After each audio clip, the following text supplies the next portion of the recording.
What's up, guys? The Lazy Goldmaker here with another TSM video. So today I thought I'd show you how you can deal with the optional reagent system. So with TSM 4.11 we finally have support for optional reagents, and using optional reagents is very important if you're crafting any sort of armor in Shadowlands, which is one of the main ways I've been making my gold. Right now it's the legendaries with the vestige of origins, it's all of the armor with Crafter's Mark 3 and Crafter's Mark of the Chained Isle. So with support in TSM 4.11 you can actually keep these things restocked quite easily. I use one approach which is a little bit manual, but quite simple to do, so I'm going to show you this one, and it should help you more easily keep the correct items on the auction house and make sure you can consistently make gold with these items. Before we dive in, I'd just like to remind you to please subscribe to the channel if you're interested in gold making. I got videos coming out all the time, and I got a very interesting video series planned focusing on how to deal with competition, so you don't want to miss out on that one. So now we have the crafting window open, and if we go, this is the important part here. So I'm going to show you how you can do Crafter's Mark gear. So you have the base recipes here, the shadow steel recipes for blacksmithing. And you want to figure out, like, okay, maybe you keep Crafter's Mark 3 and Crafter's Mark of the Chained Isle gear in stock. So how are you going to figure out how you want to craft, and how are you going to effectively add them to the crafting queue to save time? If you're not familiar with the crafting queue, then check out the video that's going to be linked up in the top corner right now. And that's going to be where you can learn all about the basics of the crafting queue. But what we want to do is we want to add these items to the crafting queue, and we want to figure out how we can do that. And we do that with the optional reagent system down here. And then we pick the optional reagents that we want to use. So say we want to do Crafter's Mark of the Chained Isle.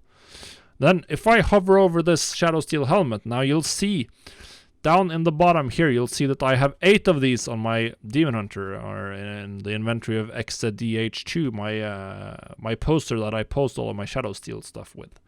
And this is going to be Crafter's Mark of the Chained Isle based gear. So I have 8 of these, 230. Now I usually craft up to 10 of each, so that means I need 2 of these. So then I would just type in 2 here, and I click queue, and they're now added to the queue. And then you can just repeat that. So say I also want to craft Crafter's Mark 3. Then we just go here and we figure out that, okay, I don't have any Crafter's Mark 3 gear variants, but they're profitable. So, okay, let's grab 5 of those.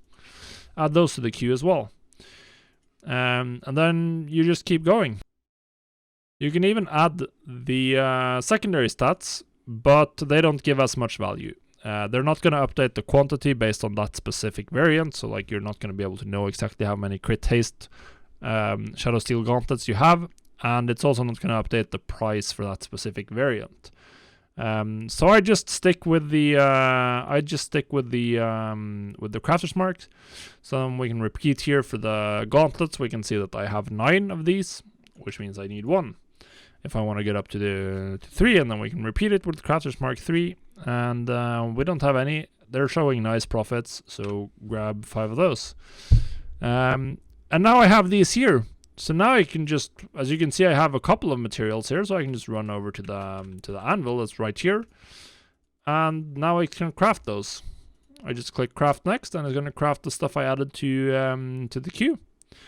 And that's it. That's actually how I restock Crafter's Mark of the Chained Isle gear. I literally just go through them one by one. And the reason why I do that is because it's a little annoying to make a good crafting operation based group, but I could do that. Just add the base variant to a group. That's the other option. But this is by far like the easiest. Just get out there and do it. It's very intuitive, very understandable. You don't really need any groups or anything to even do this. You just need to look at the numbers. So just click around. Add the correct Crafter's Mark, figure out how many you need to craft up to the number you want to have available, and then just click queue and craft them.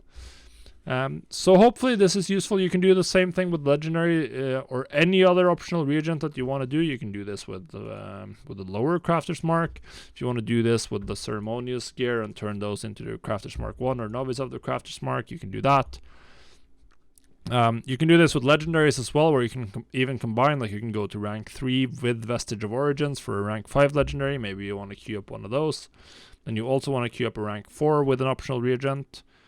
And you want to queue up a rank 2 because you want to keep those in stock for whatever reason. Now, as you can see, we have all 3 of these in the queue, and I can craft these as well. So very, very, very useful tip to just like very quickly restocking without having to build out any settings. You can just like get down there and get crafting. So yeah, hopefully this was useful. If you have any other themes you'd like to have me cover in these TSM tips, if there's anything you're curious about or anything you're struggling with, let me know in the comments. I'd really like to help you guys drill in on the things you're struggling with or the things that are not clicking for you, so you can get to where you want to be and reach the gold making goals that you have. So with that, thanks for watching. We'll see you on the next video. Goodbye, guys.